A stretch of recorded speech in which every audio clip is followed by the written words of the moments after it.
آپ کہیں اندھیرا ہو گیا ہے، تاریکی ہو گئی ہے، کیا آپ کو مصائب کی کوئی رات یاد آئی؟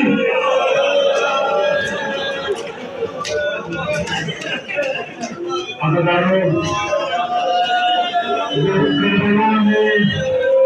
جو کربلا میں سکینہ تھی، شان غریبہ تھی، وہ مدینہ اور حسین کی شان غریبہ ہے۔ ہاں میں محسن اقبال صاحب سے گزارش کروں گا، حالانکہ تاریخی ہو گئے، پھر بھی اگر ممکن ہو کوئی آ سکے تو ذرا سی مائک کی آواز تیز کر دے، ذرا سی مائک کی آواز اور تیز کر دے۔ ہاں زنانو، مصائب زہرا کے آج شہادت زہرا ہے۔ انسان کچھ بھی برداشت کر سکتا ہے، مگر یہ نہیں برداشت کر سکتا کہ اس کے سامنے اس کی موجود میں امتی ہو۔ سوچا حسین کی مظلومی، حسین دیکھ رہے ہیں اور زہرا پہ کیا سے کیا ظلم ہو رہا ہے۔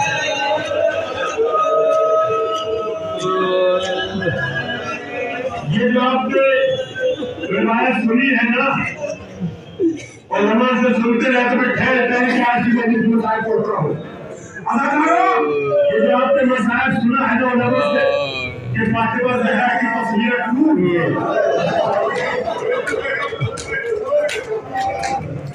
میرے بھائیوں، میرے عزیزوں، یہ ایسا درد ہے جس کو اگر انسان محسوس کر لے تو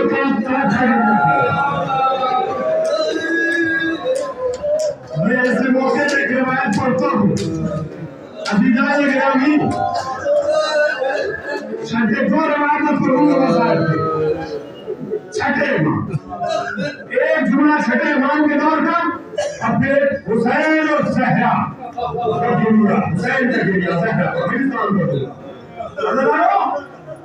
عزیزان گرامی، چھٹے امام کے دور میں ایک ضعیفہ ہے، وہ امام کے پاس لائی جاتی ہے، بے ہوش ہے، رش کے عالم میں ہے، سر پہ گرز کا نشان ہے، گرز سے کسی نے حملہ کیا تھا۔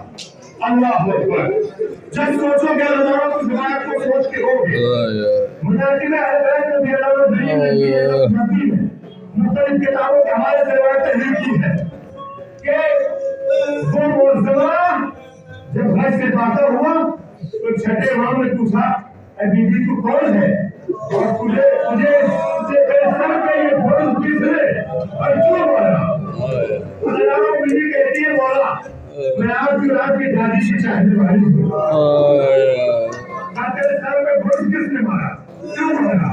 کہ مولا میں ساتھ کے کنارے سے گزر رہی تھی کہ میرا پاؤں پھسلا اور سلپ گیا، میں زمین پہ گری، مولا جب میں زمین پہ گری تو میں آپ کی دادی کے قافلوں پہ جان اٹھی۔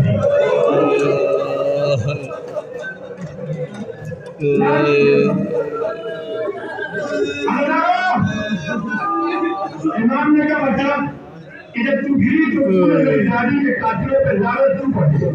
کہ مولا جب میں گری تو میں پسلیوں پہ میں نے سوچا میری پسلیاں کھاتی نہیں ہے،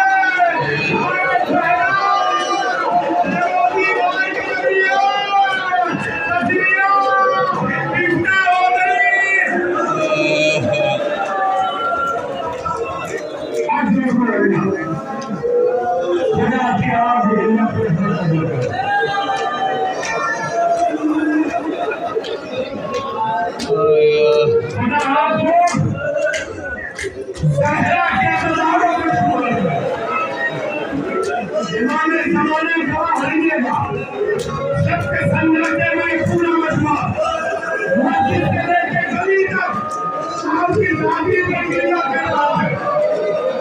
بولے محشر میں ہمیں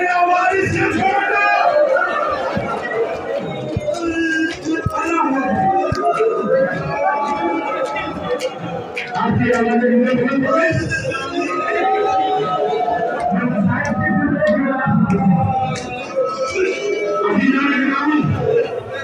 کہیں سے جسے پڑھ رہا ہوں 7 کی نیکی محنت پڑی ہے ایک ہفتے میں، اور ایک ہفتے روزانہ 20-25 منٹ صرف فاطمہ کے مسائل۔ جب 7 دن فاطمہ کے مسائل پڑھ چکا تب میں نے سوچا کہ ہم بات سمجھ میں آتی ہے کہ زہرا نے کیوں کہا تھا سب پڑھتا رہی ہے مسائل۔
نبی کو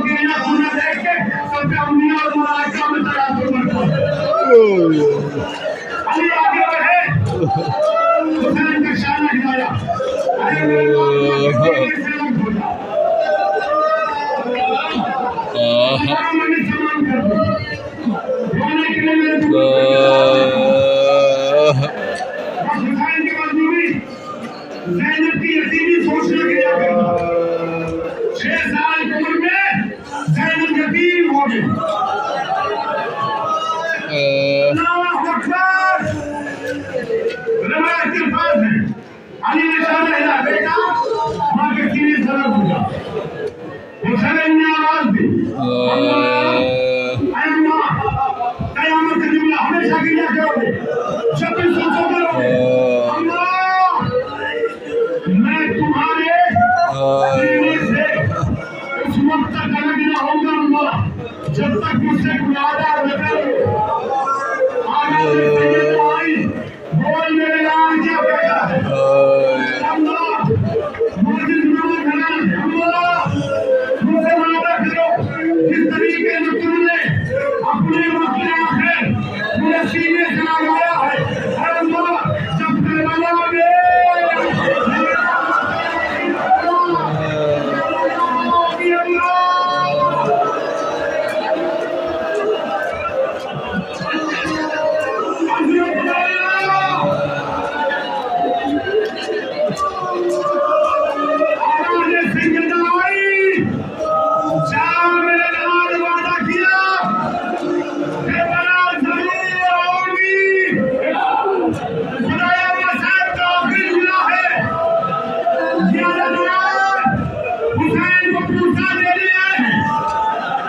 اگر کسی کی آنکھوں میں آنسو نہیں آیا تو زہرا کا صدقہ دے